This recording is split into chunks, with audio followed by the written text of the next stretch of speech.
pa kanta-kanta pang sinasabunan ni Caressa ang ulo nang biglang may marinig na sunod-sunod na kalabog sa bubong ng kanilang banyo. Wari binabato ito, kaya't agad siyang nagbuhos ng tubig mula sa timba at tinakpan ng tuwalya ang katawan. Sino yan? Kung gusto mo mamboso, naku, wala kang mapapala sa akin. Puro buto lang makikita mo. Binuksan niya ang pintuan ng banyo at bahagyang sumilip sa labas. Wala naman siyang nakitang tao, kaya't ipinagpatuloy niya ang paliligo. Bahala ka!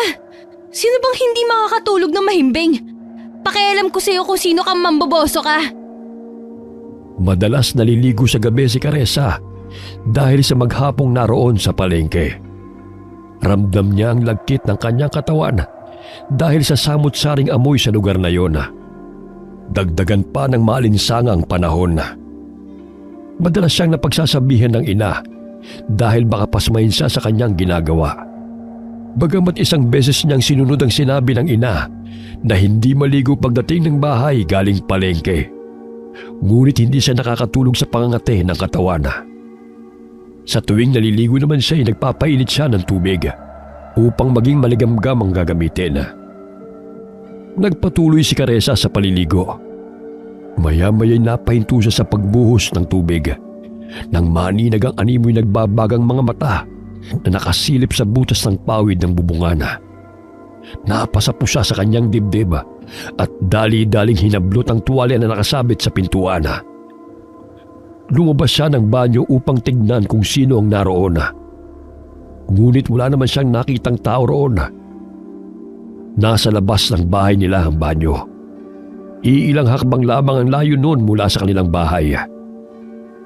Napabuntong hininga na lamang siya sakaling namamalikmata sa kanyang nakita.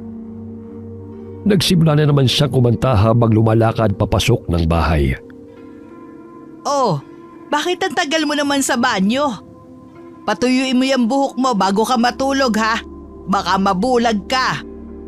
Sinasabi ko sa'yo, Caressa, balang araw pagsisisihan mo yung pagpapaligo mo tuwing gabi. Bata ka pa kaya't hindi mo pa nararamdaman ang epekto nito sa katawan mo. Naku, Nay, hindi ba't iniwan ni Mang Rino yung asawa niyang si Emma?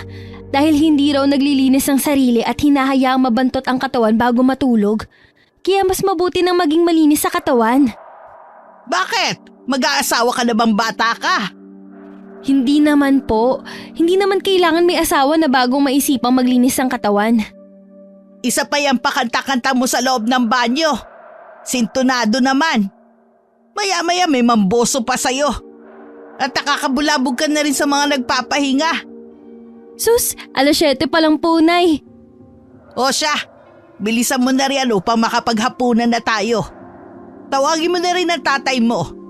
Nandun siya nakikipag-inuman sa bahay ng tiyo palong mo.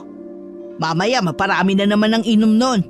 At sumpungin na naman ng arthritis niya. Matapos magbihis ay agad na sinunod ni Caressa ang pinag-uutos ng ina. Hindi na siya nagpasama sa dalawang kapatid dahil may ginagawang proyekto ang mga ito. Gamit ang lampara na nagsisilbing liwanag sa madilim na daan. Pinaliligiran ng mga naglalakihang puno ang kanilang lugar. Nagpaliga-liga siya sa paligid nang matamaan siya ng nahuhulog na maliliit na sanga ng kahoy, maging ng maliliit na bato. Napatingala siya sa ibabaw ng puno ng nara. Bahagya siyang kinabahan ng maaninaw na may patay sinding liwanag na maihalin tulad sa umiilaw na tutubi. Bagamat sa pagkakataong yun, ay may nahuhulog na mga abo sa kanyang pisngi na sumasama pa sa ihip ng hangin. Naaninag niya na may malaking hubog ng katawan ng isang nilalang na nakaupo sa ibabaw ng malaking sanga ng puno. Dahil sa takot ay kumaripas siya ng takbo patungo sa bahay ng tiyuhin. Humahangos siyang pumasok sa loob ng bahay, dahilan ng pagtataka ng mga taong naroon.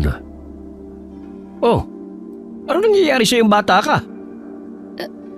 Tay, parang may nakita po akong kapre. Kapre?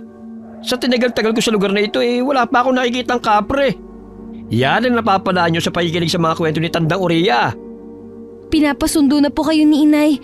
Maghahapunan na po tayo. Ilang sandali pa'y nagpaalam na sila kay Mang Palong at umuwi ng kanilang bahay. Tay, dyan po oh. Parang nariyan po sa puno ng nara ang kapre. Nahuhulog pa ang abo ng tabako niya sa mukha ko. Oh, nasaan na? Nandito na tayo. Wala namang kapre. Kung ano-ano kasi nasa imahinasyon mo eh. Nagpatuloy na lamang sa paglalakad si Caressa at hindi na nakipagtalo pa sa ama. Alam niyang tinamaan na rin ito ng alak, kaya naging madaldal na ito habang tinatahak nila ang daan patungo sa kanilang bahay. Bahagya siyang napalingon sa puno ng nara. Ilang sandali pa ay tumambad sa kanyang paningin ang kapreng humihit-hit ng tabako habang kumakaway sa kanya. Namilog ang kanyang mga mata at tila namanhid ang kanyang katawan. Binilisan niya ang paglalakad habang patuloy na kinikilabutan. Malakas niyang isinarado ang pintuan nang makarating na sila ng bahay. Maging ang kanyang inang si Nora ay nagtataka sa kanyang ikinikilos. Oh, ano nangyayari sa'yo? Kani-kanina lang masaya ka pa. Bakit ngayon tila hindi maipintay ang mukha mo? Nay, may kapre sa puno ng nara. Nakita ko po siya. Sus, wala naman ako nakita eh. Marahil umiira na naman ang imahinasyon mo. Totoo pong nakita ko siya. Humihit-hit pa nga siya ng tabako at kumaway sa akin. Ano ba yung pinagsasabi mo? Anak, ako nakainom. Ngunit parang ikaw pa itong lasing sa atin dalawa eh. Kumain na nga tayo. Baka sanhi lamang yan ng gutom. Hanggang sa matapos silang maghapunan ay hindi pa rin naaalis sa isipan ni Caressa ang kapre nagpakita sa kanya. Hindi siya makatulog dahil sa tuwing ipipikit niya ang kanyang mga mata, bumabalik sa kanyang diwa ang mukha ng kapre. 2:00 na ng umaga na makaramdam ng antok si Caressa. Mahimbing na natutulog ang kanyang mga kapatid at nadidinig pa niya ang lakas ng hilik ng kanilang ama mula sa kabilang kwarto. Niyakap niya ang unan at unti-unting napapikit. Ilang sandali iminulat niya ang kanyang mga mata nang may maamoy na tila nasusunog na niluluto. Hindi niya mawari kung ano yun, ngunit may halin tulad sa nabubulok na karne ang amoy. Napabalikwas siya ng bangon upang tunguhin ang kusina. Baka hindi napatay ng kanyang ina ang apoy at nakasalang pa rin ang kaldero na pinaglutuan nito ng ulam. Wala naman siyang nakita, kaya't bumalik siya sa kanilang silid. Ilang sandali pa'y nawala ang mabahong amoy na kanyang nalalanghap. Hay, ano ba yan? Kung ano-ano nang nakikita ko't naaamoy. Makatulog na nga. Nagising si Caressa dahil sa ingay ng kanilang ina. 7:00 na ng umaga nang siya ay magising, kaya't dali-dali siyang bumangon at iniligpit ang higaan.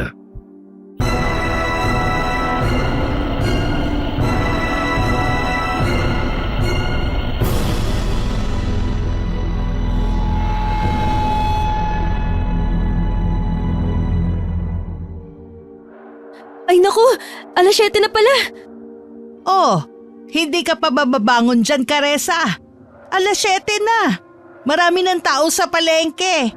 Nauna na ang tatay mo roon, kaya mag-almusal ka na riyan at puntahan mo ang tatay mo. Opo, Nay. Matapos na maglinis ng katawan ay agad na tumungo ang dalaga sa palengke. Napadaan na naman muli si Caressa sa puno ng nara kung saan niya nakita ang kapre.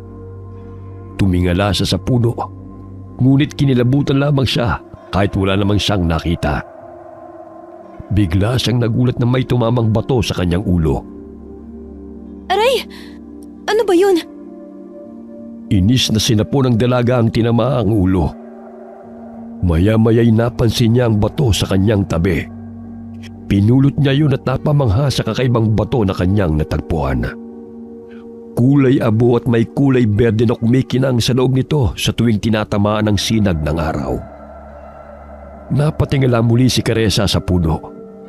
Marahil ay pagmamay-ari yun ng kapreng naninirahan doon. Katulad na lamang na ikinukwento ni Tandang Uriya sa kanya. Lahat ng mga elementong naninirahan sa kalikasan ay may taglay ng mga bertud at mutya. Maswerte ang mga taong makakapagtangan ng mga bertud at mutya dahil magkakaroon sila ng kakaibang lakas, depensa at matutulungan sa nagbabadyang mga panganib. Ginagamit din ang mga ito laban sa mga masasamang nilalang kapag ang elemento nagtataglay nito ay ang mga puti ang gabay o ang mabubuti. Alam ko may naninirahan sa punong ito. Marahil ikaw ang may-ari ng batong to. Maaari ka namang magbigay na hindi nakakapanakit, di ba? Hindi yung basta-basta mo nalang ibabato sa akin. O siya, salamat pa rin dito, kaibigan. Patuloy pa rin kinakausap ni Caressa ang puno. Ngunit wala pa rin siyang nakikitang kapreng lumalabas doon. O Caressa, ano pang ginagawa mo riyan? Tanghali na hindi ka pa umaalis.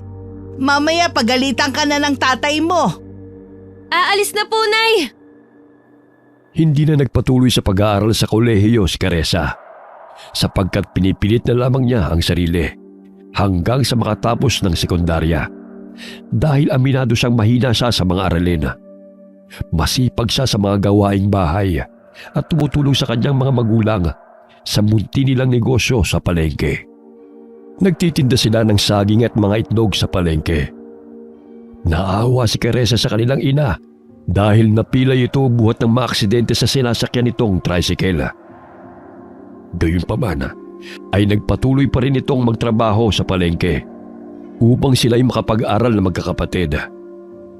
Kaya't na makapagtapos si Caressa sa sekundarya ay sinabi niya sa ina na siya na lamang ang tutulong sa palengke upang hindi na ito mapagod. Kahit sa bahay namamalagi ang kanilang ina, ay wala pa rin itong kapaguran sa pag-aasikaso sa pangangailangan ng kanilang pamilya. Naging kaibigan ni Caressa si Tandang Uriya na siyang nagtitinda ng mga kakanin malapit lamang sa kanilang pwesto. Nanghihilot din ng matanda at nanggagamot.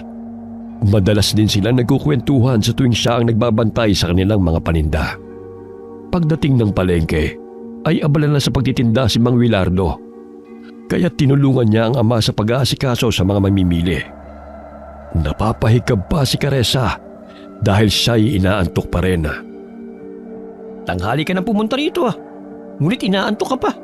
Ay nako, Caressa, matulog ka ng maaga sa gayon makapagpahinga ka. Hindi yung madaling araw ko nang natutulog. Ngayon lamang po ito, Tay. Pasensya na po. Ikaw na muna magbanday dito dahil pupunta akong supplier ng mga itlog. 1 linggo na hindi pa rin nakaka-deliver Konti na lamang stocks natin. Kukulangin na yan pagdating ng linggo. Tumango si Caressa bilang tugon sa ama. Panay ang hikab niya dahil sa hindi mapigilan ng antok. Kaya't nagtimpla siya ng kape upang magsilbing pampagising. O anak, nag-iwan lamang ako ng ipangsusukli mo sa mga bibili Kinuha ko ng pera dahil may babayaran din ako sa kinuha natin ng saging. Sige po, Tay. Ako na pong bahala rito. Mag-ingat po kayo. Habang nagkakape, kinuha ni Caressa ang bato na kanyang inilagay sa loob ng kanyang bag at tinignan ito. Napansin niyo ni Tandang Uriya. Abay Ineng, saan mo nakuha ang butyang yan? May kaibigan ka palang kapre. Hindi mo sinabi sa akin. Natagpuan ko lang po to matapos na tumama sa aking ulo.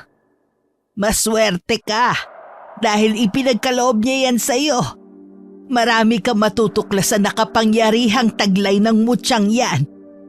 Sakaling makakuha ka ng tabako ng kaibigan mong kapre na tinatawag na abano salong, ilagay mo sa bote na may langis.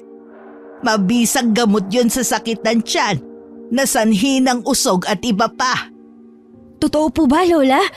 Kaso nga lang po natatakot po akong makita ang kapre na yun. Marahil kusa siya nagpakita sa akin noong nakarang gabi dahil siguro nabulabog siya ng sintonado kong boses. Bukas ang iyong ikatlong mata, kaya nakakita ka ng elemento. Huwag ka mag-alala, makakatulong yan sa'yo. Naku, Lola! Nakakatakot naman po. Parang ayoko na pong makita siya muli. Huwag kang matakot. Mabait ang kapreng nagbigay sa iyo ng mutya. Hindi siya mapanakit. Maliban na lamang kung siya'y saktan din. May dalawang uri ng kapre, Eneng. Una, ang itimang kapre na siyang mapanakit na nagbibigay karamdaman sa mga tao, marahas at pumapatay. Ang pangalawa ay mababait at nagmula sa puti ang lahi. Sila ay palakaibigan. Yun nga lang ay inaakala ng mga tao na nananakit sila. Kaya nilalayuan sa tuwing siya ay nagpapakita dahil sa nakakasindak nilang itsura. Ganun po pala, Lola. Kaya lang nakakatakot pa rin po. Marahang hinawakan ni Tandang Uriya ang batong mutya na taglay ni Caressa. Pumikit ang matanda at umusan ng mga salita. Ilang sandali pa'y pinataka niya ito ng langis na siyang magpapalakas sa kapangyarihan nito. Itago mo yan mabuti, Ineng. Dahil maraming taong magkakainteres sa batong yan. Karamihan ginagamit sa kasamaan. Kaya't gamitin mo yan sa kabutihan. Bumalik ng pwesto si Tandang Uriya nang may bumiling suman sa kanya. Agad na binalot ni Caressa ang bato sa pula niyang panyo at inilagay sa loob ng sling bag. Simula noon ay palagi na itong daladala ng dalaga kahit saan man siya magpunta. Lumipas ang ilang linggo, buhat na matagpuan ni Caressa ang mutya na pagmamay-ari ng kapre. Lumago ang kanilang negosyo, mga saging at itlog. Naging swerte sa kanya ang mutya na kanyang tangan. Kaya malaki ang kanyang pasasalamat sa kapre nagbigay noon sa kanya kahit hindi man ito nagpakitang muli. Lihim niyang inaalay ng itlog at saging ang punong Nara sa tuwing umuwi siya galing palengke. 9:00 na ng gabi nagsasarado ng pwesto ang mag-ama. Napahinto muli si Caressa sa puno ng Nara. Abay, Caressa, napapansin kong gabi-gabi ka nang napapahinto sa punong yan ah. May tinatagpo ka ba rin, anak? Naku, wala po, Tay. Basta mauna ka na po sa bahay. Ano nga bang ginagawa mo rin kung wala kang tinatagpo? Gusto ko lang po siguraduhin kung may kapre ba dito o wala. Ewan ko sa'yo. Hindi ka pa rin tumitigil sa kakakapre mong yan. Ilang beses ko nang sinabi sa'yo na walang naninirahan dyan. Mauna na po kayong umuwi sa bahay. Susunod na lang po ako. O siya, basta sumunod ka na kaagad ha. Baka mapano ka pa riyan. Agad na pumasok ng bakuran si Mang Wilardo at hinayaan na lamang ang anak. Nasa labas ng kanilang bakuran ng puno ng Nara at hindi nila ito naisipang putulin dahil tanim pa yun ng lolo ni Mang Wilardo. Mahigpit na hinabili ng lolo nito sa kanyang ama na huwag putulin ang puno ng Nara dahil yun ang kanilang tagapagbantay. Hindi lingid sa kaalaman ni Mang Wilardo ang sinasabing kapre ng anak. Ayon na rin sa kwento ng kanyang ama noong siya'y bata pa lamang. Ngunit hanggang siya'y tumanda ay wala pa siyang nakitang kapre sa punong yun. Bagamat palagi niyang nililinis ang palibot ng puno, kagaya na lamang ng habilin ng ama nito. Sinasabi niya sa mga anak na walang kapre doon upang hindi matakot ang mga ito. Ngunit may nakapagsabi na may elementong naninirahan doon. Subalit madalas nagpapakita lamang yun sa mga taong may masasamang hangarin upang manakot. Alam ni Mang Wilardo ang ginagawang alay ni Caressa dahil gawain din niya yun na hindi rin pinapaalam sa mga anak. Hindi man niya nakikita ang kapreng putian na sinasabi ng kanyang ama, ngunit ipinagpapatuloy pa rin niya ang gawain ng kanyang mga ninuno. Alam kong naninirahan ka riyan. Pero pakiusap, huwag mo akong takutin ha. Magkaibigan naman tayo, di ba? Ito po palang itlog at saging. Tanggapin niyo po bilang munting regalo. Biglang lumakas ang hangin kung saan naroon si Caressa. Naramdaman niyang may malaki at baritonong boses na kanyang narinig na dumampi sa kanyang tenga. Hindi niya mawari kung bumulong ba yun o kinakausap siya sa kanyang isipan. Sinabi sa kanya ng kapre ang pangalan nito na Maelon. Bigla rin itong nagpakita sa kanya. Malaabo ang kulay ng balahibo nito at may mahabang balbas. Humithit ito ng tabako sa may buga ng usok. Ilang sandali binigay nito ang kapirasong tabako kay Caressa at biglang nawala. Kasabay ng pagkawala ng inalay na itlog at saging ng dalaga. Ito na siguro ang tinatawag na abano salom na sinasabi ni Lola. Agad na kinuha ni Caressa ang bote ng langis na ibinigay ni Tandang Uriya sa kanya. Inilagay niya sa bote ng langis ang pinunit niyang tabako. Nagpaalam siya sa puno ng nara at pumanik ng kanilang bahay. Pakanta-kantang inayos ni Caressa ang mga gamit sa kanyang silid. Pasalampak siyang napahiga sa kama dahil sa pagod. O anak, bumaba ka na riyan para makapaghapunan na. Mamaya na lang po, Inay. Magpapahinga na muna ako sandali. Medyo napagod po kasi ako eh. O siya, mauuna ng kakain ng itay mo. Marami pa ritong ulam, ha? Ilang sandali pa napapikit si Caressa. Hindi niya namalay na nakatulog siya ng tuluyan. Nagising siya sa isang lugar na hindi pamilyar sa kanya. Ngunit napakaganda ng lugar na yon. Dahil pinaliligiran ng mga samot-saring kakaibang bulaklak na noon lamang niya nakita. May malaking talo na pinaliliguan ng mga munting bata at mga nagagandahang kababaihan. Napasulyap siya sa kanyang likuran nang may marinig siyang baritonong boses ng lalaki. Napahanga siya sa malaprinsipe nitong mukha. May berdeng mga balintataw. Matangos ang ilong, ngunit maputla ang balat nito. Hindi ito normal na tao dahil walang guhit sa ibabaw ng labi sa ilalim ng bandang ilong kagaya sa normal na tao. Nasaan ako? Anong lugar to? Napangiti ang lalaki at itinuro ang talon kung saan umaagos ang malinaw na tubig. Tila alam ng lalaki na mahilig siyang maligo, kaya inanyayahan siya nitong lumapit sa talon. Ilang sandali nakita niya ang pangalan na nakasulat sa braso ng gwapo at matipunong lalaki. Maelon ang nakasulat doon, katulad sa pangalan ng kaibigan niyang Kapre. Maelon? Yun din ang pangalan ng kaibigan kong Kapre na siyang nagbigay ng mutya sa akin. Ako rin yun. Iisa lamang kami. Sa mundo ng tao, yun ang aking wangis. Kinatatakutan ng mga taong katulad mo. Madalas pa nga'y kinamumuhian at tinutugis. Ngunit sa aming paraiso, ito ang aking anyo. Naku, napaka-pogi mo pala, Maelon. Sulungat sa mundo naming mga tao. Napakahiwaga naman. Sana tao ka na lang. Sayang. Hindi ba't gustong-gusto mong maligo? Tignan mo ang malamig at malinis sa tubig ng talon, Caressa. Hindi ka magsasawang maligo dyan. Tignan mo ang kasiyahan ng ating mga kaibigan. Oo nga. Mga engkantada ba sila? Napakaganda nila. Malayong malayo sa itsura ko. Kakaiba nga ang ganda mo, Caressa. Paano ba ako nakapunta rito, Ginoong Maelon? Sa pagkakaalam ko'y nakatulog ako sa aking kwarto. Dinala kita rito dahil sa busilak mong kalooban at gusto ko makilala ng aking mga kaibigan. Alam mo bang isa ka sa pinili ng mga engkanto na makapagtangan ng mutya? Bukod doon nabighani ako sa maganda mong boses sa tuwing naririnig kitang umaawit sa tuwing ikay naliligo. Ha? Nabighani? Napakasintonado nga ng boses ko eh. Talagang ikaw lang nabighani sa boses ko. Totoo namang maganda ang boses mo, Caressa. Gustuhin ko man sana manatili ka rito sa paraiso upang makasama ka. Ngunit batid kong mas kailangan ka ng iyong pamilya. Hinahanap ka na nila. Sa muling pagkikita, kaibigan, pakaingatan mong mutyang ibinigay ko sa iyo.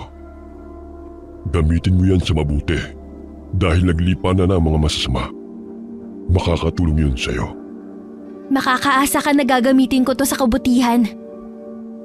Ilang sandali ay biglang nagising si Caressa. Unti-unti siyang bumangon sa kama na nooy habol-habol ang kanyang paghinga. Nagtaka siya nang makita ang ina't mga kapatid sa sala na umiiyak habang nagdarasal. Naroon din si Tandang Uriya na kinakausap ang kanyang ina. Bumaba si Caressa ng sala at nagtatakang nagtanong. O Nay, bakit po kayo umiiyak? Ano pong nangyayari? Naku, Caressa, saan ka ba pumuntang bata ka? 1 linggo ka nang nawawala.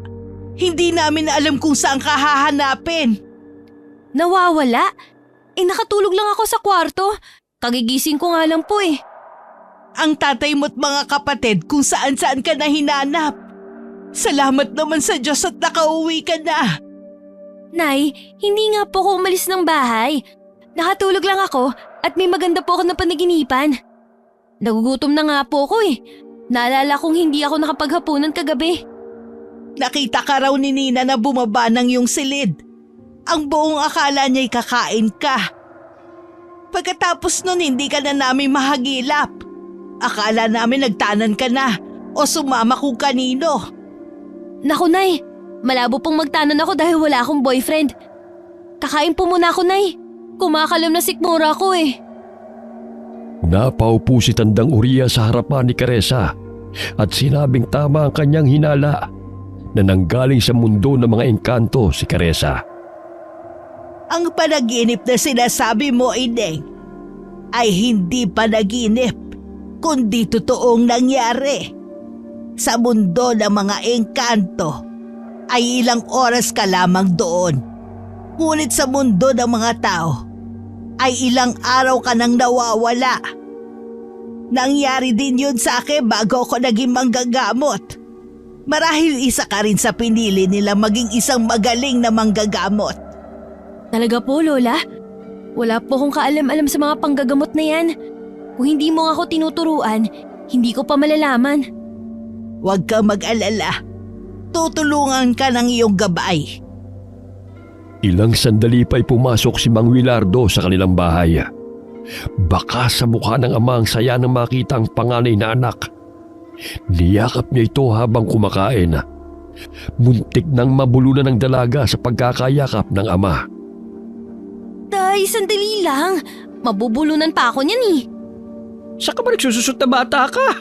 Nakarating na kami sa kabilang baryo. Ayaw niyo pala akong mawala, Tay? Ganun mo ako kamahal?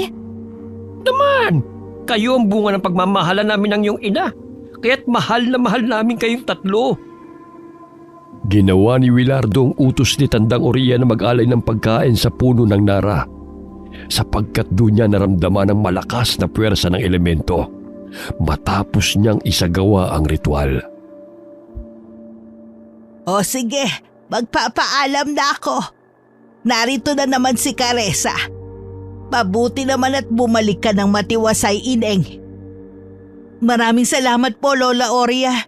Ipapahatid ko na po kayo kay Wilardo. Mag-ingat po kayo. Lola, maraming salamat po sa inyo. Bukas po magtitinda na po ako sa palengke. Magkikita naman po tayo ulit doon. Bago inihatid ni Mang Wilardo ang matanda, ay binigyan ng bigas at prutas ni Lora si Tandang Uriya bilang pasasalamat sa tulong nito. Sinabi ng matanda sa mag-asawa na nagustuhan ng kapre si Caressa. Sa tulong ng ritual na kanyang ginawa, ay nakiusap siya na ibalik nito ang dalaga at kusa namang ibinalik ng kapre si Caressa. Ilang araw matapos na nakabalik ng bahay si Caressa mula sa pagkawala, palago ng palago ang kanilang negosyo. Nakapagpatayo na rin ang tindahan ng bigas si Mang Wilardo at Aling Nora dahil na rin sa pagtutulungan nilang pamilya. Nakapagpaayos na rin sila ng bahay. Kahit na lumago ang kanilang negosyo, ay ginamit pa rin nila ang pera sa mabuting paraan. Tumutulong sila sa mga nasalanta ng bagyo o anumang sakuna at pagbibigay ng bigas at itlog bilang donasyon sa mga tao. Gayunpaman, kahit anong buti nila, ay mayroon pa rin mga tao na gusto silang hilahin pababa. Nagkasakit ang anak ni Mang Alvaro. Si Caressa ang itinuturo nito na siyang dahilan ng salot sa baryo. Ayon sa lalaki, simula na mawala at bumalik ang dalaga, ay sunod-sunod na ang kamalasan na sinapit ng kanilang mga kabaryo. Marahil ay sinanla ng dalaga ang kaluluwa nito sa dyablo na siyang kapalit ng paglago ng pamumuhay ng pamilya nito. Ang pagkakaroon daw ng sakit ng mga tao ay siyang nagbibigay umano ng swerte sa pamilya ni Caressa. Hindi na matiis ni Mang Wilardo ang paninirang puri ni Alvaro sa kanilang pamilya, kaya't nagkasagutan ng dalawa at humantong sa pikunan. Sinuntok ni Mang Alvaro si Mang Wilardo sa pisngi, kaya't bumawi rin ang suntok si Mang Wilardo sa lalaki. Tinamaan si Alvaro sa sikmura, dahilan ng pagkatumba nito. Dahan-dahan ka sa pananalita mo. Kung umasenso man kami sa buhay, yun ay dahil nagsipag at nagsakripisyo kami. Lalo na mga anak ko. Hindi mo alam ang pinagdaanan namin bago namin na ituwid ang maliit na negosyong ito. Hindi namin kasalanan na kahit paano nakakaraos kami dahil sa aming pagtsatsaga at pagsisipag. Wala kang karapatang siraan ang pamilya ko, lalong-lalo na ang anak ko. Bakit? Ano bang ginawa mo para makakain ng pamilya mo? Hindi mo ba naisip na dahil sa pagiging batugan at makasarili mo'y nagkasakit ang anak mo? Mas inuuna mo pang sugal kaysa sa ilalaman ng sikmura ng iyong pamilya. Ilang beses na humingi ng bigas at itlog yung panganay mong anak dahil wala raw kayong makakain. Tapos ito pa igaganti mo sa amin? Wala kang kwentang tao! Tama na po, Itay! Makakasama po sa inyo yan! Sige na po, ilayo niyo na si Mang Alvaro dito. Pakiusap. Maraming nakiusyoso sa kumusyong naganap. May ilang tao ang naniwala sa sinabi ni Alvaro. Ngunit karamihan ay nasa panig ng pamilya ni Mang Wilardo. Tay, hayaan niyo na po sila. Hindi mo naman kailangan patulan pa si Mang Alvaro eh. Alam mo naman ang ugali nun. Kung hindi lamang talaga ako naaawa sa mga anak niya, hindi ko nabibigyan pa ng makakain ng mga yun eh. Ngunit ang pagiging batugan ng magulang ay ang mga anak ang nagsasakripisyo. Kaya nga po napakaswerte namin sa inyo ni Inay. Dahil binigyan kami magkakapatid ng mga magulang na masisipag at mapagmahal. Habang umuwi galing palengke, napadaan si Caressa at Mang Wilardo sa bahay ni Mang Alvaro. Narinig nilang umiiyak ang pangalawang anak na si Katie. Tay, maari po ba tayong huminto saglit? Baka napano na po ang mga bata. Hindi na po kasi pangkaraniwang iyak yan eh. Naku anak, alam mo naman kung ano nangyari sa amin kanina ni Alvaro, hindi ba? Hayaan mo na lamang sila riyan. Baka pag-ilitan na naman tayo ng baliw na yon. Nagkataon na lumabas ng bahay ang bunsong anak na lalaki. Tinanong siya ni Caressa kung naroon ba ang mga magulang nila at kung napano ang kanyang kapatid. Umiiyak na sinabi ng bata na wala doon ang kanilang ama at silang apat lamang ang naroon. Dahil ang kanilang ina ay isang buwan nang lumuwas ng Maynila upang magtrabaho bilang katulong at hindi pa bumabalik. Dinala ni Caressa ang isang sipi ng saging at isang dosenang itlog sa magkakapatid. Sa pag-aakalang nagugutom lamang ang mga ito. Nagulat siya nang bumungad sa kanyang paningin ang kalunos-lunos na kalagayan ng batang babae. Tay, halika po rito. Naku, tignan niyo po si Katie. Agad na bumaba ng tricycle si Mang Wilardo at tinungo ang kubo. Doon niya nakita ang kaawa-awang kalagayan ng bata. Lumulubong tiyan at maraming pantal sa katawan. Naglalaway rin ito na animoy isang asong baliw. Kailangan na yung dalhin sa ospital. Nako, kailan pa ba nangyari yan sa kanya? Umiiyak na sumagot ang panganay na si Miguel na 3 araw ang nakakalipas matapos silang mangahoy sa kasukalan. Sa puno ng malaking mangga kung saan pinutol nila ang sanga upang gawing uling. Wala na silang pagkain kaya naisipan nilang mangahoy upang pagkakitaan. Simula noon ay kung ano-ano na ang nakikita ni Katie hanggang sa magkaganyan. Tay, kailangan na magamot ni Lola Oria si Katie bago mahuli ang lahat. Ang sabi ng apo niya kanina pinuntahan nito ang pamangkin dahil manganganak na yon. Ilang bundok pang tatahakin bago makarating sa naturang lugar. Naku, paano ba to? Kailangan ng malapatan ng gamot ang batang to. Kinuha ni Caressa ang bote ng langis na may abano sa lom. Biglang umihip ang malakas na hangin. Batid niyang ginagabayan siya ng kanyang gabay na si Maylon. Nadidinig niya ang baritono nitong boses na sumasambit ng orasyon at tinuturuan siya nito kung paano ang gagawin. Sinusunod niya ang katagang sinasambit ng kapring si Maylon. Matapos nun ay pinahid niya sa lumulubong tiyan ni Katie. Inutusan niya si Miguel na magpainit ng tubig upang ipainom sa kapatid at panlinis sa madungis na katawan nito. Nilagyan niya ng asin ang maligamgam na tubig na pinainom kay Katie. Nanlilisik pa ang mga mata ng bata at malakas na tinabig ang baso. Nagpupumiglas ito at malakas ang boses na kumakawala sa bibig ng batang babae. Inumin mo to, Katie, para gumaling ka. Huwag mo hayaan na mangibabaw ang kapangyarihan ng masamang nilalang na yan. Umalakhak ang bata at dinuduraan pa sa nito ng itim na likido. Sumagi sa isipan ni Caressa na may nabulabog ang mga bata na itim na kapre, kaya't gusto nitong maghiganti sa mga bata. Sinira ng mga ito ang kanyang tahanan at nasugatan ito sa bandang paa nang hatawi ng batang babae ang sanga gamit ang itak. Binudburan ng asin ni Caressa ang ulo ng bata, maging ang buo nitong katawan.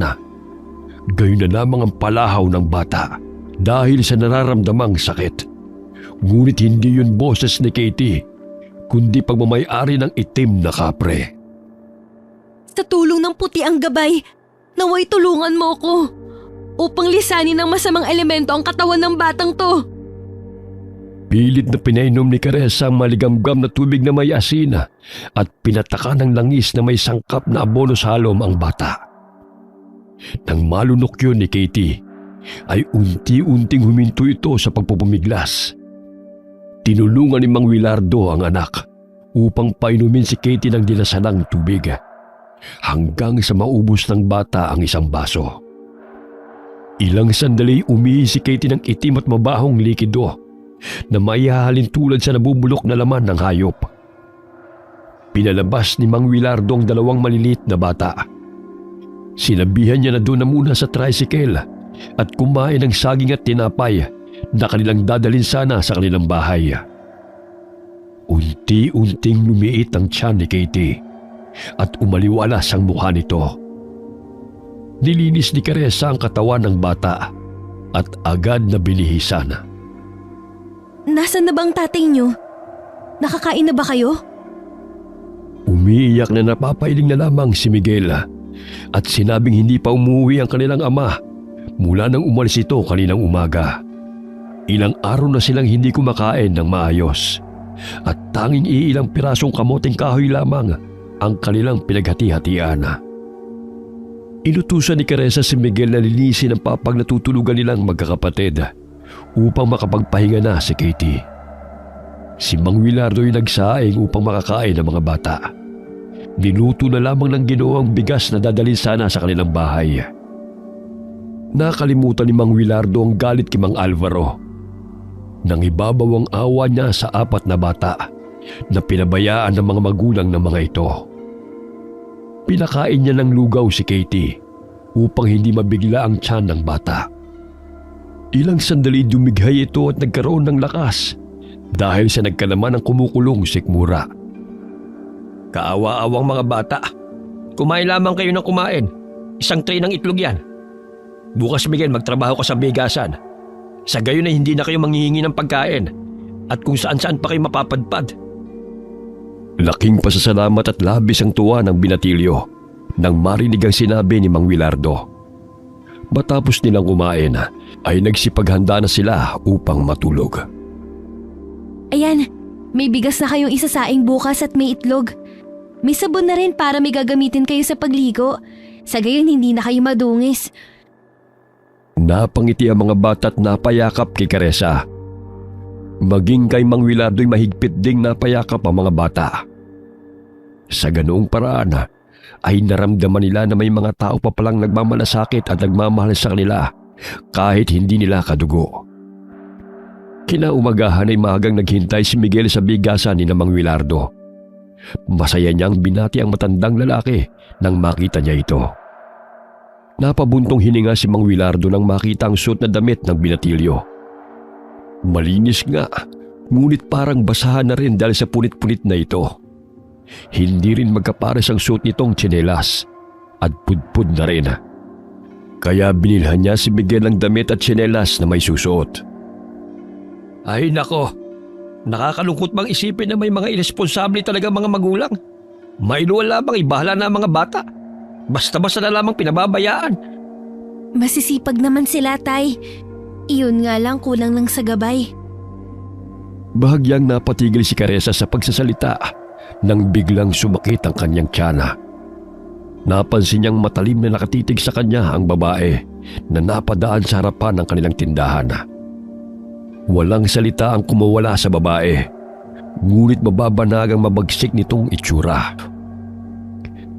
Tatawagin sana siya ni Caressa upang tanungin kung ano ang kailangan nito. Subalit bigla na lamang itong naglaho sa kanyang paningin nang makipaghalubilo sa mga mamimili. Aray! Ang sakit ng tiyan ko. Oh, baka may nakain ka at hindi ka natunawan. Uminom ng gamot si Caressa, ngunit hindi pa rin napapawi ang sakit. Ginamitan siya ng itim na kapangyarihan upang lapatan ang sakit. Kinuha niya ang langi sa kanyang baga at marahang hinaplos yun sa kanyang tiyana. Unti-unting bumuti ang kanyang pakiramdam. Naaninaw niya muli ang babae, ngunit sa pagkakataong yun ay mababanaag ang pagkainis sa mukha nito, bagamat napapansin pa rin ni Caressa na napasulyap ito sa kanyang kinaroroonan. Hindi niya kilala ang babae, kaya laking pagtataka niya kung bakit gano'n na lamang ito kumakatingin sa kanya. Maya-maya'y dumating ang apo ni Tandang Uriya. Ilang araw na rin hindi nakikita ni Caressa ang matanda na napapagawi sa palengke. Boy, kamusta na si Lola Oria? Bakit hindi ko na siya nakikita? Sinabi ng binatilyo na hindi pa umuwi sa kanilang bahay si Lola Oria. Maging sila'y nagtataka na rin dahil isang linggo na buhat nang umalis ito sa kanilang bahay upang puntahan ang manganganak na pamangkin sa kabilang bundok. Kaya't naisipan na ng kanyang ama na sunduin si Tandang Uriya. Baka napano na ito sa daan. Bahagyang kinabahan si Caressa nang marinig yun. Hanggang sa lumipas ang araw, ay hindi mapakali si Caressa sa pag-iisip tungkol sa matandang kaibigan. Bigla siyang nakaramdam ng paninindig ng balahibo sa hindi may paliwanag na kadahilanan. May naaaninag siyang itim na anino na sumasama sa mga mamimili sa palengke. Hindi niya maintindihan ang kanyang nakikita. Ilang sandali pa ay umalingaw-ngaw sa kanyang pandinig ang tinig ni Tandang Uriya na humihingi ng tulong. Tinakpan niya ang kanyang dalawang tenga, ngunit patuloy pa rin niyang naririnig ang boses ng matandang babae. Caressa, mag-iingat ka.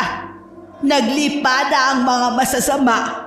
Hindi ko nakayanan ng puwersa na kanyang pinakawalan. Tibayan mo ang iyong loob. Bata ka pa. Kaya mo pa silang labanan. Gagabayan ka ng aking kaluluwa. Napatay lang nila ang aking katawan, ngunit hindi ang aking isipan. Lola Oria! Sigaw ni Caressa habang pinipilig-pilig niya ang ulo. Ang lahat ng mamimili sa kanyang harapan ay tumingin sa kanya. Nagulat ang mga ito sa kanyang sigaw. Oh, anak, ano nangyari sa'yo? Wala nga rito si Tandang Uriya ang sabi ni Boy. Pasensya na po, tay. May naalala lang ako. May bumabagabag ba sa'yo, anak? May gusto ka bang kainin? Magpapabili ako kay Miguel. Wala po. Magkakape na lang po ko, tay. Baka pagod lang po to. O sige, magpahinga ka na muna. Kami na lamang dito ni Miguel. Kahit mainit ang tinimplang kape, ay tuloy-tuloy pa rin ang paghigop ni Caressa. Hindi niya alintanang init na dumadaloy sa kanyang lalamunan dahil sa naghalong takot at pangambang nararamdaman. Nakatulog si Caressa sa silya habang nakaupo sa kanilang tindahan.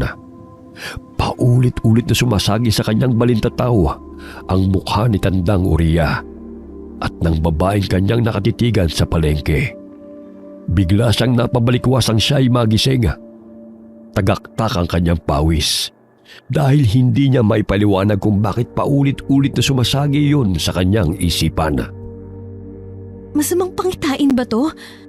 Ang huling panaginip ko ay nung naroon ako sa paraiso ng mga engkanto. Pero hindi yun basta panaginip lang, kundi totoong nangyari. Ano kayang gustong pahiwatig ng panaginip kong ito tungkol kay Lola at sa babae?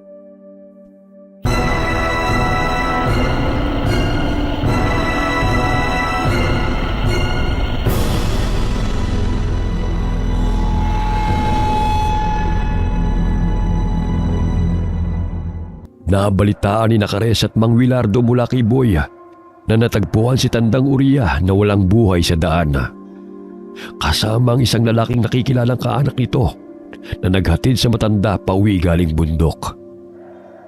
Malungkot si Caressa nang marinig ang masamang nangyari sa matandang kaibigan. Marahil yun ang gustong ipahiwatig nito sa kanya sa pamamagitan ng panaginip. Posible kayang misteryosong babae na nakita ko sa palengke ang siyang salarin sa pagkamatay ni Lola? Napatigil sa pag-iisip si Caressa nang tawagin siya ng ina. Bumaba siya patungong sala at kinuha ang bag na naglalaman ng damit na hindi na ginagamit ng kanyang mga kapatid. Heto na ang mga damit na pinagliitan ni na Alex at Nina. Sigurado akong kasya yan sa mga bata. May kumot din akong inilagay riyan. Salamat po, Inay. Sige po, aalis na po ako. Hinihintay na ako ni na Itay at Miguel sa palengke. Mabutit may katuwang tayo ng Itay ninyo. Nakikita kong masipag at mabait niyang si Miguel. Kaya nga po. Dumito na lang kayo sa bahay upang makapagpahinga kayo. Sa tuwing araw lamang ng Sabado at Linggo tumutulong sina Alex at Nina sa palengke kapag walang pasok sa paaralan. Naging malapit si Alex kay Miguel dahil 2 taon lamang ang tanda nito sa binatilyo. Plano rin ng mag-asawa na pag-aralin si Miguel sa susunod na pasukan dahil nanghihinayang sila sa binatilyo. Sumakay ng tricycle si Caressa at huminto ito sa tapat ng bahay nila Miguel. Tanging ang mga bata na lamang ang namumuhay dahil hindi pa rin umuwi ang kanilang mga magulang. Wala rin silang balita sa ama kung saan na ito naroroon. Maging si Caressa ay walang alam kay Mang Alvaro matapos na makasagutan nito ang ama. Malayo pa lamang ipatakbo na siyang sinalubong ng mga bata. Kamusta na kayo? May dala akong mga damit at kumot para sa inyo na ipinadala ni Nanay. Ang sabi niya, maaari niyo raw siyang bisitahin sa bahay upang may makasama naman siya kapag wala kami ron. Magiliw siyang kinakausap ng magkakapatid. Agad na sinukat ng mga ito ang mga damit na kanyang dala. Ganun na lamang ang ngiti ng mga bata nang magkaroon na sila ng mga disenteng may susuot. O sige, aalis na ako Inihintay na ako ni Manong Puntahan niyo na lang si Nanay sa bahay. Ipinagluto niya kayo ng pansit. Masayang kumakaway-kaway pa si Caressa sa mga bata habang nagpapaalam sakay ng tricycle. Inabangan ng dalagang pagbabalik ng misteryosong babae sa palengke. Ngunit hindi niya muli yun nakita. Sumapit ang 8:00 ng gabi. Madalang na lamang ang mga tao sa palengke. Kaya kagad silang nagsara ng pwesto. Habang sakay ng tricycle, ay napansin ni Mang Wilardo na tila may ilang mga tao na nanggagaling sa sementeryo. Naaninong nilang mabagal lumakad ang mga ito. Nakakaamoy rin sila ng nakakasulasok na amoy na sumasama sa ihip ng hangin. Ano bang ginagawa ng mga taong yan sa ganitong oras ng gabi? Nakabarong at saya pa ang mga yan. Naku Tay, parang hindi naman po normal na mga tao yan Parang mga patay na muling nabuhay. Baka bumibisita lamang yan sa kanilang mga mahal sa buhay. Pero teka, bakit sa gabi pa? Nakalapit ang isang lalaking nakabarong sa tricycle. Doon na tumambad sa paningin ni Mang Wilardo ang naaagnas na mukha ng isang lalaki at nakikilala pa niya kung sino yun. Alvaro? Ano nangyari sa'yo? Gulat na tanong ng Ginoo. Ngunit imbis na sagutin ang kanyang tanong, ay hinihila siya nito pababa ng tricycle at gusto siyang sakmalin. Kung kaya't mabilis niyang pinaharurot ang minamanehong tricycle. Nako, ano nangyari sa kanya? Tila bangkay na bumangon sa himlayan. Kaya nga po huwag kayong huminto. Baka tayong maging hapunan ng mga yan.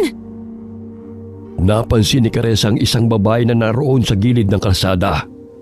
Umuusal ito ng mga katagang Latina na animoy tinatawag ang mga bangkay habang itinataas nito ang 2 kamay. Wari niya isa itong mangkukulam na marunong bumuhay ng mga patay upang maghasik ng lagim sa baryo. Mahaba ang buhok nito at bahagya pang nagtama ang kanilang paningin. Nangangatog sa takot si Miguel habang nakayakap sa dalaga. At sinasabi nito na daanan ng kanyang mga kapatid at baka kung ano na nangyayari sa mga ito. Maraming nadaraan ng mga bangkay sina Caressa, ngunit hindi humihinto sa pagmamaneho si Mang Willardo upang matakasan ang mga patay na sumusunod sa kanila. Nakikita nilang sinusugod ng mga ito mga kabahayan at pilit na sinisira. Nagdasal ng taimtim si Caressa at humingi ng tulong sa kanyang mga gabay. Mutyang bato na aking taglay na ipinagkuloob ng may kapal at ng aking mga gabay. Kami ay inyong tulungan mula sa panganib na siyang dulot na masasamang nilalang. Bahagyang ipinikit ni Caressa ang kanyang mga mata. Doon pumasok sa kanyang isipan ang wangis ng babae na siyang sanhi ng pagbangon ng mga bangkay sa sementeryo. Sumagi sa isipan ng dalaga na ang babae rin ang siyang pumatay kay Tandang Uria nang maglaban ng mga ito. Kailangan mo siyang matalo upang mawala ang sumpa na kanyang pinakawalan. Naghihiganti siya sa mga tao dahil sa pagkamatay ng kanyang asawa at anak. Napaslang ko ang kanyang aswang na asawa na sumugod sa bahay ng aking pamangkin. Ang babaeng yan ay isang aswang na mangkukulam na nagtudulot ng sakit sa mga taong naninirahan sa kabundukan. Tinutugis siya ng mga tao, kaya tumakas sila ng kanyang anak. Bagamat nang mapunta sila sa bayan, ay nasagasaan ang trak ang kanyang anak at binawian ng buhay. Umalingaw-ngaw ang tinig ni Tandang Uria sa pandinig ni Caressa. Napaisip ang dalaga kung paano niya ito malalabanan, gayong maraming bangkay ang naroon sa daan. Napahinto si Mang Willardo sa kubo na tinitirhan ng magkakapatid upang sunduin ang mga bata. Ngunit wala na roon sina Katie. Siguro sa bahay po sila dahil sinabi kong puntahan nila si nanay. O sige, kumapit kayo. Dahil hinahabol pa rin tayo ng mga pisting mga bangkay. Ay, ano ba nangyayari sa mundo? Tay, tingnan mo! May masasagasaan ka! Pagewang-gewang ang tricycle na minamaneho ni Mang Willardo. Mabuti na lamang ay naiwasan niyang humarang na bangkay sa kanilang daraanan. Ngunit nasagi niya ang nakalaylay na ulo nito, kaya tumalsik pa rin ang malansang dugo sa harapan ng tricycle. Patuloy na umiiyak si Miguel dahil sa takot. Gamit ng bakal ay pinaghahampas ni Caressa ang mga kamay ng mga bangkay na kumakapit sa tricycle. Parami ng parami ang mga bangkay na lumalabas sa nicho. Narinig nila ang taong humihingi ng tulong habang sinusugod ng bangkay. Kitang-kita ng mag-ama kung paano lapain ng mga ito ang biktima. Maging si Mang Willardo ay natakot sa kaligtasan nilang mag-ama. Ngunit hindi pa rin siya tumigil sa pagmamaneho ng tricycle. Winakwak ng mga bangkay ang tiyan ng lalaki at hinalukay ang laman loob nito. Pinagsaluhan nilang lantakan ang laman ng lalaki. Tumatalsik pa ang sariwang dugo ng biktima nang kagatin ng babaeng bangkay ang leeg nito. Halos masuka si Caressa sa kanyang nakita. Tinakpan niya ang mga mata ni Miguel. Sa gayon ay maibsan ang takot ng binatilyo. Ayos lang ba kayo riyan mga anak? Kumapit kayong mabuti. Hindi ako magpapauli sa mga demonyong yan. Kumusta na kaya mga kapatid at ang inay nyo? Pinapanalangin kong nasa mabuti po silang kalagayan.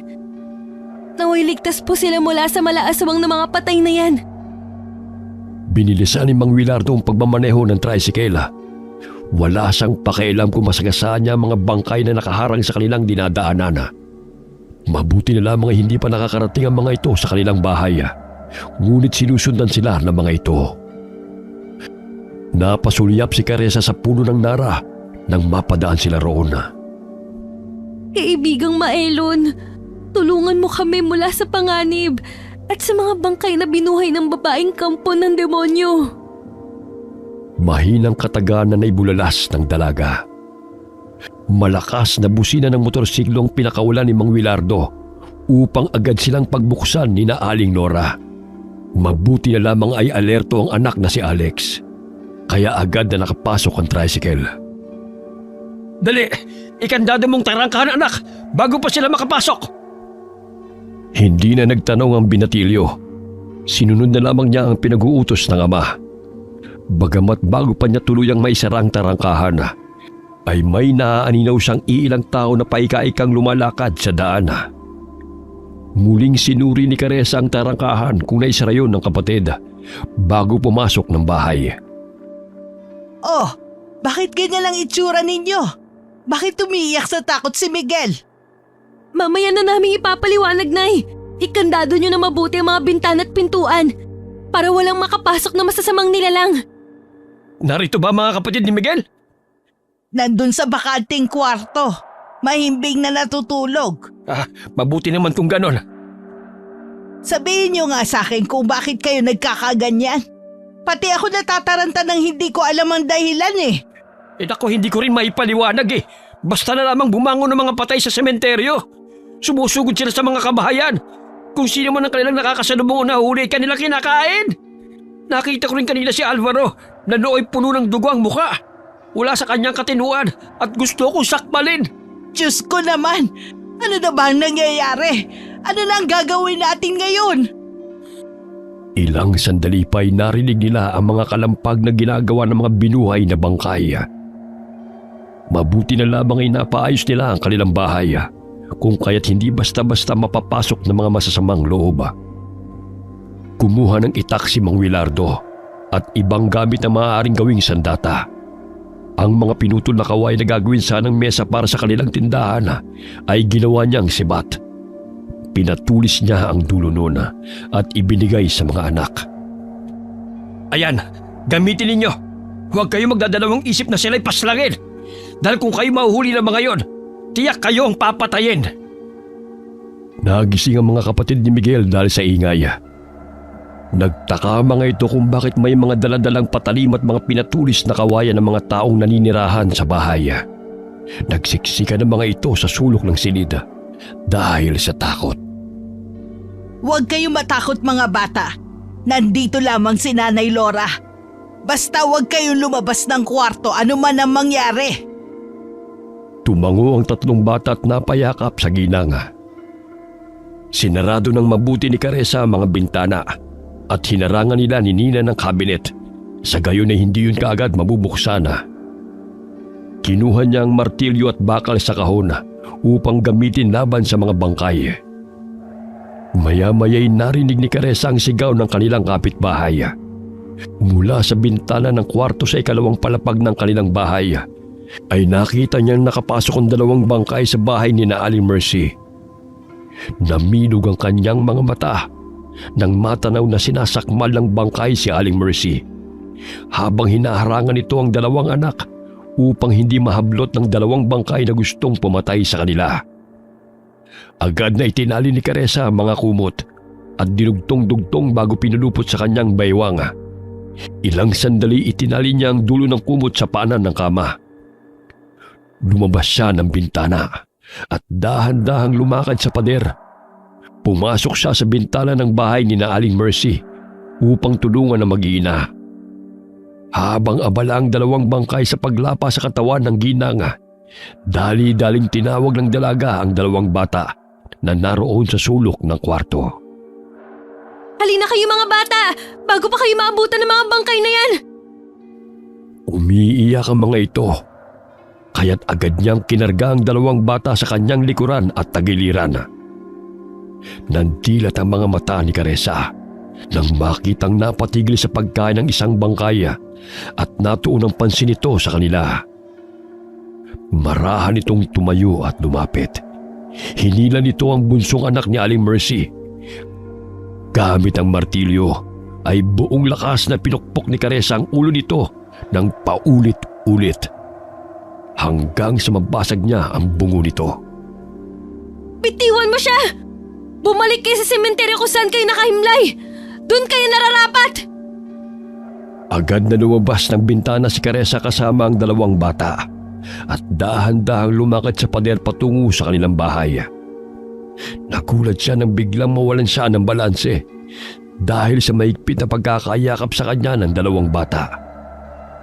Akmang babagsak sila sa ibaba ng pader Bahagyang nakaramdam ng takot si Caressa dahil may 3 bangkay na nag-aabang sa kanila roon. Ngunit tila may kung anong puwersang umangat sa kanila kasabay ng malakas na hangin. Huwag kang mag-alala at matakot, Caressa. Hindi ko kayo pababayaan. Tinig na narinig ng dalaga na sambit ng kaibigan niyang kapre. Napatingin siya sa puno ng nara. Naaninaw niyang nakamasid sa kanya si Mylon at siya lamang ang nakakita sa kapre. Sa tulong ng kapangyarihan ng kaibigang kapre ay nakarating sila ng bahay na matiwasay. Sinarado ni Caressa ang bintana.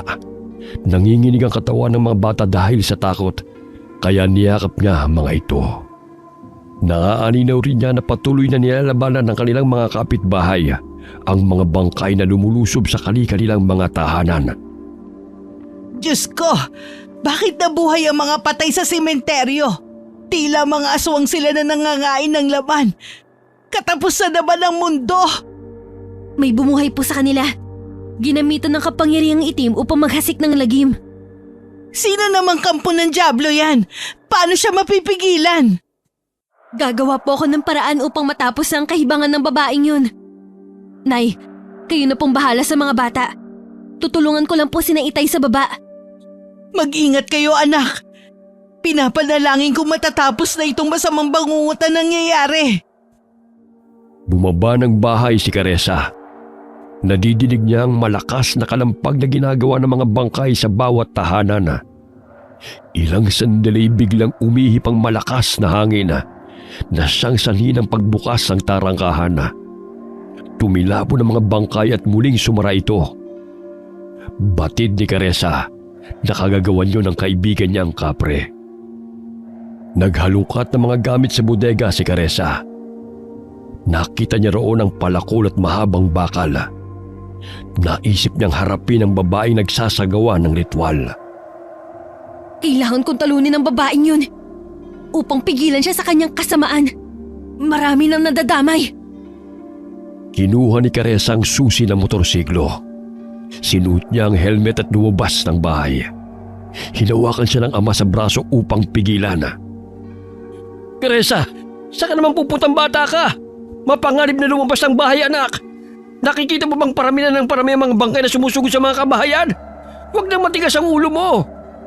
Tay, kailangan ko pong hanapin ang babae na siyang sanhi ng lahat ng to. Kung di, lahat tayo mamamatay. Ayokong tumungangan na lang dito at pabayaan siya sa masama niyang hangarin. Hintay na lamang natin ang pagsapit ng umaga, anak. Baka tumigil din ang mga bangkay o mga aswang na yan. Bawat minutong lumilipas may namamatay. Kaya't kailangan kong patigilan ng babae sa kanyang ritual. Huwag kayong mag-alala. Tinutulungan po ako ng aking mga kaibigang engkanto. Kayo na pong bahala sa mga bata at kinananay. Mag-ingat po kayo rito. Pangako, babalik ako. Inilagay ng dalaga ang bakal at palakol sa kanyang tagiliran na nakaipit sa suot niyang sinturon. Lumabas siya ng bahay sakay ng motorsiklo ng kapatid. Huwag niyo po akong alalahanin. Kaya ko po ang sarili ko. Isarado niyo na lang mga bintana at pintuan upang walang makapasok. Sinunod ni Mang Wilardo ang sinabi ng anak. Nang dilat ang mga mata ng Ginoo, nang maaninaw na may puting anino siyang nakita na nakasampa sa likuran ni Caressa habang pinapaandar nito ang motorsiklo. Pinihit ni Caressa ng kanang kamay ang manibela. Ang kaliwang kamay naman nito ay nakahawak sa palakol. Isa-isa niyang tinatabas ng patalimang mga ulo ng bangkay na kanyang madaanan.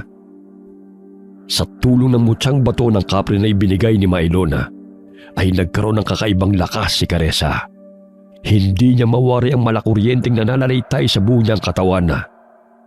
Animoy wala siyang kapaguran na sinusugod ng mga kalaban. Batid ni Caressa na hindi siya nag-iisa na nakikipaglaban sa mga kaaway dahil ramdam niya ang presensya ng kapangyarihan ng mutyang bato. Napadaan si Caressa sa bahay ng tiyuhin. Bumaba siya ng motorsiklo nang makitang dinadaganan ng 2 babaeng bangkay ang tiyuhin upang sakmalin. Ganun na lamang ang pagpupumiglas ng lalaki. Nabitiwan ni Mang Palong ang itak, kaya't nahirapan siyang makawala sa 2 sumusugod sa kanya. May malaking sugat na natamo si Mang Palong dahil sa sinasangga nito ang matatalim na mga ngipin ng dalawang bangkay. Ang pinsan naman niyang si Victor ay nakikipambuno sa naagnas na lalaki na gustong pumasok sa kanilang bahay. Malakas na hinataw ng palakol ni Caressa ang bangkay na sumusugod kay Victor. Isa-isa naman niyang tinusok ng bakal ang mga ulo ng mga ito na siyang sumasakmal sa tiyuhin. Humahangos ng bangon ng lalaki at laking pasasalamat ito sa pagdating ng pamangkin. Dinampot ni Caressa ang itak at iniabot kay Mang Palong. Laking pasasalamat ng tiyuhin dahil kung hindi dumating ang pamangkin ay natitiyak niyang yun na ang kanilang katapusan. Hindi makapaniwala ang lalaki na ganoong kalakas si Caressa habang tinatabas nito ang ulo ng mga kalaban. Chong, pumasok na po kayo ng bahay. Ako na pong bahala rito. Isarado niyo na mabuti ang mga pinto't bintana. Nag-alala si Mang Palong sa kaligtasan ng pamangkin. Ngunit sa pagkakataong yun ay napamangha siya sa kakaibang husay ni Caressa sa pagkipaglaban. Sinunod ni Mang Palong ang sinabi ni Caressa. Ilang sandali pa'y pinaharurot muli ng dalaga ang motorsiklo at hinanap ang babae na kanyang pakay.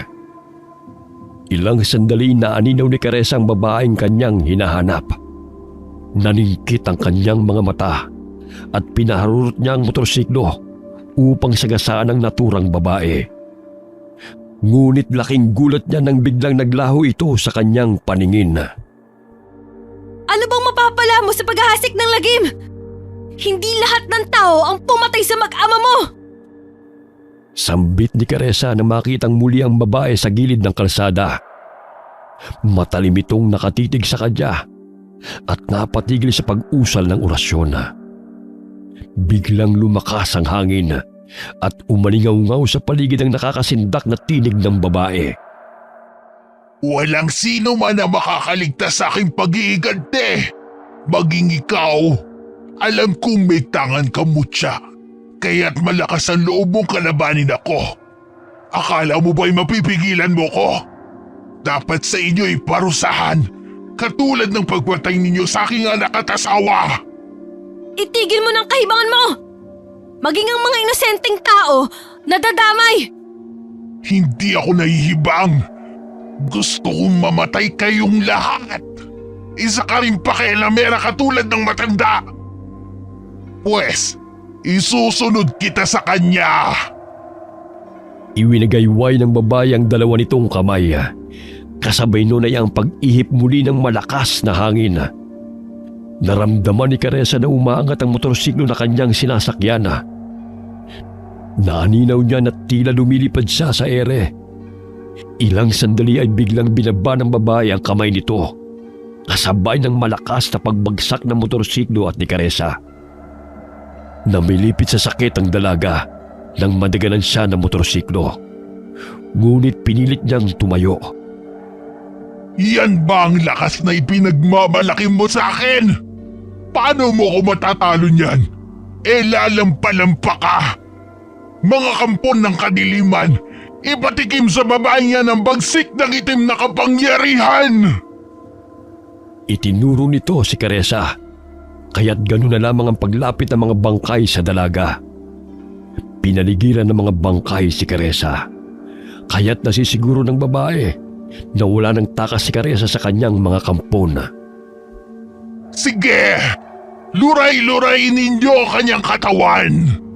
Sa gayon ay maranasan niya ang paghihirap sapagkat yan ang nababagay sa mga taong humahadlang sa akin.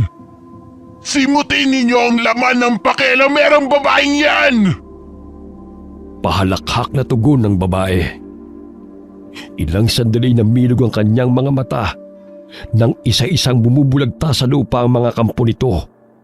Isa-isang lumulusot sa mga bungo ng mga ito ang tubong bakal at palakol na sandata ng dalaga.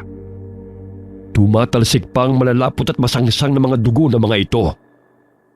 Tinadyakan ni Caressa ang katawan ng babaeng bangkay na kanyang sinaksak. Yan lang ba ang pwersa ng mga kampon mo? Ang hihina naman! Tumakbo si Caressa paikot-ikot sa babae. Maging siya hindi makapaniwala sa tuloy ng kanyang pagtakbo. Animoy walang kapaguran ng kanyang mga paa at hindi lumalapat sa kalsada. Hinampas niya ang babae gamit ang hawak niyang sandata. Gamit ng orasyon na pinapakawalan ng kalaban, kaya't hindi ito tinatamaan ng dalaga. Kailangan mong kunin ang itim na bertud na kanyang taglay. Ang pagkakaalam ko'y binaon niya yun sa kanyang katawan. Tinig ni Tandang Uriya na bumubulong kay Caressa. Nagkaroon ng pagkakataon na makalapit si Caressa sa babae. Patuloy niya itong hinahataw ng sandatang kanyang hawak. Ngunit maliksing umiilag ang babae. Ilang sandali bagyang napatigil si Caressa nang maninaw ang maliit na itim na bato na nakabaon sa noo nito. Batid niyang yun ang bertud na sinasabi ni Tandang Uriya. Akmang hahatawin na sana niya yun ng palakol. Ngunit biglang nagbago ang wangis ng babae sa kanyang harapan. Nakita niya ang mukha ng kanyang ina. Wag anak! Ako to ang nanay mo! Wag mo ako saktan! Nay, paano kayo napunta rito? Ilang sandali napansin niyang napangisi ng nakakaloko ang kanyang ina. Malakas siya nitong sinakal at nananambitan ng latin na mga kataga. Bitiwan mo ako! Hindi ikaw si nanay! Hindi niya ako magagawang saktan! Isa kang malaking hangal! Akala mo ba'y basta-basta mo akong mapapatay? Isa ka palang baguhan na nakakapagtangan ng mutya. Walang sino man ang makakatalo sa akin! Hindi ikaw o sino man! Bumabao ng mahabang kuko ng babae sa leeg ni Caressa. Napapikit ang dalaga dahil hirap siyang makahinga. Ilang sandali itinaas niya ang hawak niyang bakal at sinaksak yun sa tagiliran ng babae. Bigla siyang nabitiwan ito nang makaramdam ng sakit. Habol-habol ni Caressa ang paghinga na lumayo sa babae. Nagngingit-ngit sa galit ang mangkukulam na nakatitig sa dalaga. Sinakop ng kulay itim ang mga balintataw nito at paulit-ulit na umuusal ng orasyon. Wala ka nang magagawa upang pigilan ako! Papatayin ko kayong lahat! Malakas na humalakhak ang babaeng mangkukulam. Nagpalinga-linga si Caressa sa paligid. Naririnig niya ang paghingi ng tulong ng mga tao, kasabay ng ilang sunod-sunod na putok ng barela. Nangamba si Caressa sa kaligtasan ng kanyang pamilya, sapagkat palakas ng palakas ang kapangyarihan ng babae. Wari niya sa tuwing may mamamatay ay lumalakas ang mangkukulam dahil hinihigop nito ang enerhiya ng mga napapaslang na tao. Kuyom ang kamaong tumakbo si Caressa patungo ng motorsiklo at pinaandar niya yung muli. Hindi ko hahayaan na magtagumpay ka! Sisiguraduhin kong matatalo kita! Pinaharurot ni Caressa ang motorsiklo patungo sa babae. Walang pagdadalawang isip na sasagasaan niya ito. Biglang nagbago na naman ang anyo nito bilang si Mang Willardo. Ngunit hindi na nagpadala si Caressa sa panlilinlang ng babae. Gagamitin ang mga mahal mo sa buhay upang ika'y talunin. Huwag kang magpapadala sa awa at panlilinlang niya, Caressa. Tibayan mo ang iyong kalooban. Paulit-ulit na umaalingaw-ngaw na tinig ng matandang kaibigan. Habang pinapaandar ni Caressa ang motorsiklo, ay sinasambit niya sa kanyang isipan ang paghingi ng tulong sa kanyang mga putiang gabay. Nandilat ang mga mata ng mangkukulam na sa wangis ni Mang Willardo na hindi niya nagawang pigilan ang paglapit ng dalaga. Bigla siyang tumilapo ng sagasaan ng motorsiklo. Bumalik ang tunay na anyo ng babaeng mangkukulam. Tumama ang kanyang ulo sa nakausling bato, dahilan ng pagdurugo. Lapastangan kang babae ka! Sino ka upang kalabanin ako? Hinding-hindi ko hahayaan na matatalo ako ng isang katulad mo! Bukod sa pagiging mangkukulam, ay isa rin itong aswang. Unti-unti itong nagbago ng anyo bilang malaking lobo. Nakausli ang matatalim na pangil at mga ngipin nito at may mahabang sungay. Mabalasik ang mga mapupulang mga mata nito. Gamit ang buntot nito ay malakas niyang hinampas si Caressa. Mabuti na lamang ay mabilis na pinaharurot ng dalaga ang motorsiklo, kaya't hindi siya tinamaan. Malaki rin ito kumpara sa pangkaraniwang lobo. Palakas ang kapangyarihan niya. Maelon, Lola Oria, pakiusap tulungan niyo ako sa maaari kong gawin. Gayo hindi lamang siyang aming kaaway, maging ang mga bangkay na lumulusob sa mga kabahayan. Ilang sandali napansin ni Caressa ang ilang mga tao na nagsilabasan sa kani-kanilang tahanan. May bit-bit na mga patalima upang labanan ng mga bangkay na aswang. Nagkaroon ng lakas ng loob ang mga mamamayan na makipaglaban upang supili ng kasamaan. Maya-maya'y natanaw ni Caressa ang umiilaw na motorsiklo ng ama. Kasama nito si Alex. Ang mga bangkay na kanilang nadadaanan ay tinutusok nila ng pinatulis na kawayan, kaya't bumubulagta ang mga ito sa kalsada. Anak! Hindi ka namin pababayaan! Nandito kami upang tulungan ka! Sigaw ni Mang Willardo habang pinapaandar ang tricycle. Hindi mapakali ang ama sa pag-iisip kung napano na ang anak, kaya't napagpasahan itong tulungan si Caressa. Napatay nila ang mga bangkay na umaligid sa kanilang bahay sa tulong ng kaibigan nilang kapre. Tumambad sa mga mata ni Mang Willardo kung paano ibagsak sa lupa ng kapre ang mga bangkay at putulan ng ulo. Doon na pagtanto ng Ginoo ang sinasabi ng kanyang ama't lolo na mabuti ang kapre na naninirahan sa punong nara malapit sa kanilang bahay. Samantala, nagngingit-ngit sa galit ang aswang na lobo nang makita na isa-isang bumubulagta ang kanyang mga kampon sa kalsada.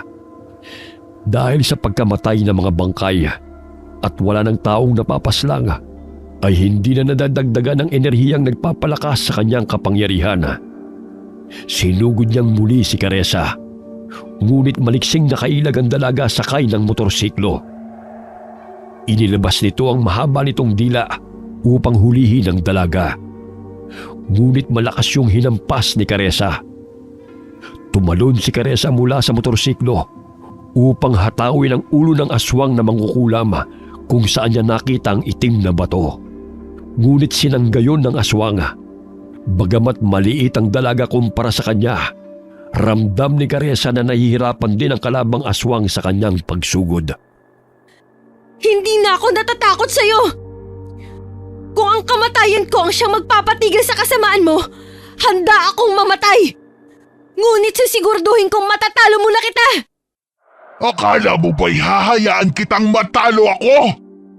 Sisiguraduhin kong hindi ka sisikatan ng araw kasama ang pamilya mo! Dinuraan nito si Caressa sa mukha. Animoy asido ang laway ng aswang nang dumampi yun sa balat ng dalaga. Hindi nagpatinag si Caressa sa hapdi na kanyang naramdaman. Malakas niyang tinadyakan ng aswang na mangkukulam, kaya't bahagya siyang nakalayo. Umikot ang dalaga at buong lakas na hinataw ng palakol ang ulo ng kalaban.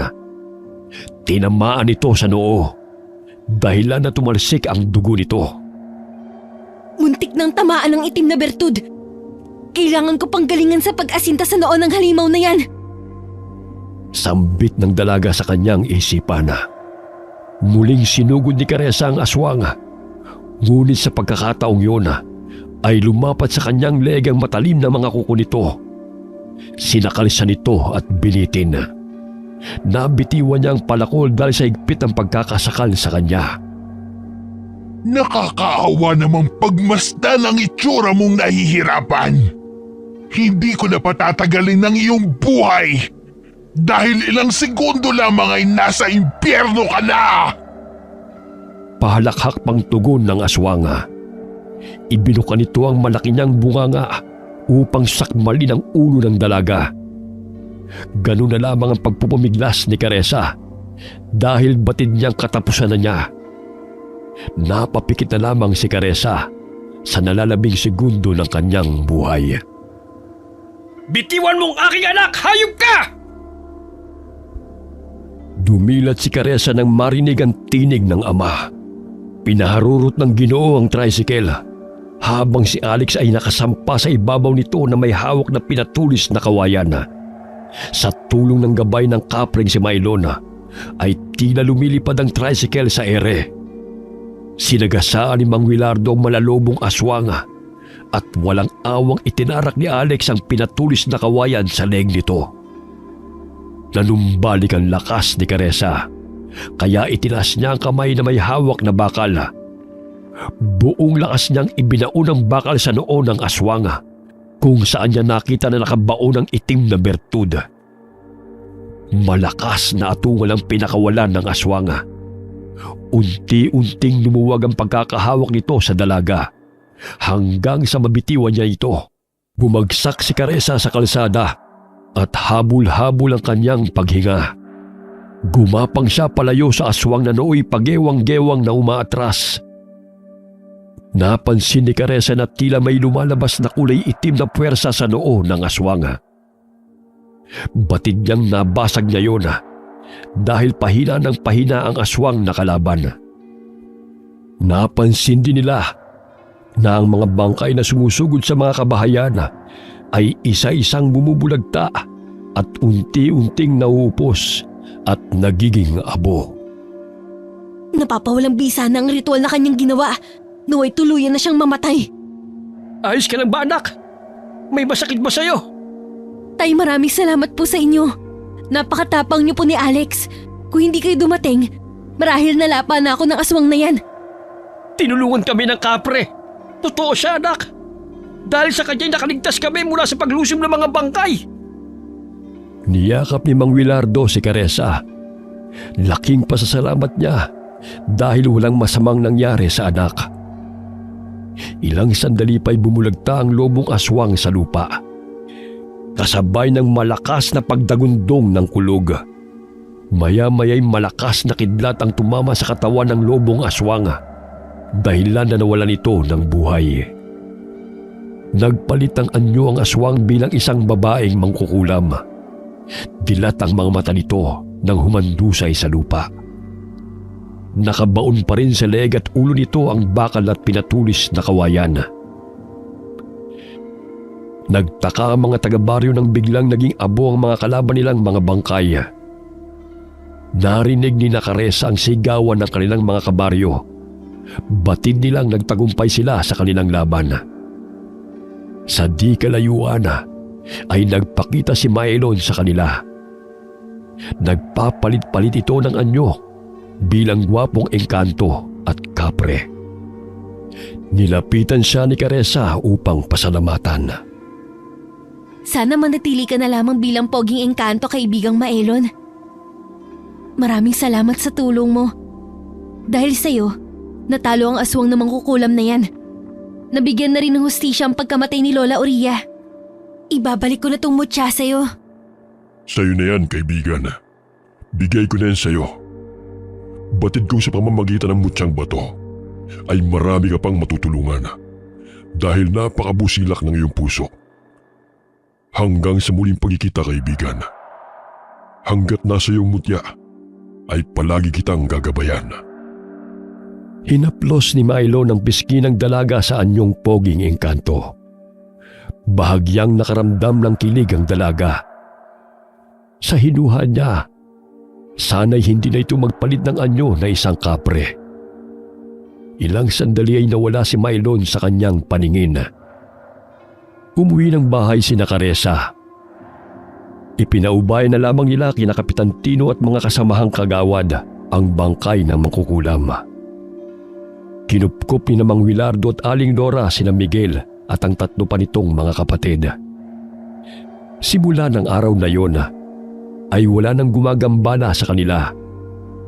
Naging isang manggagamot si Caressa sa gabay ng kaibigan niyang si Maylon. Naging tahimik na rin ang kaluluwa ni Tandang Oria at nagpasalamat siya kay Caressa sa pamamagitan ng panaginip. Wakas.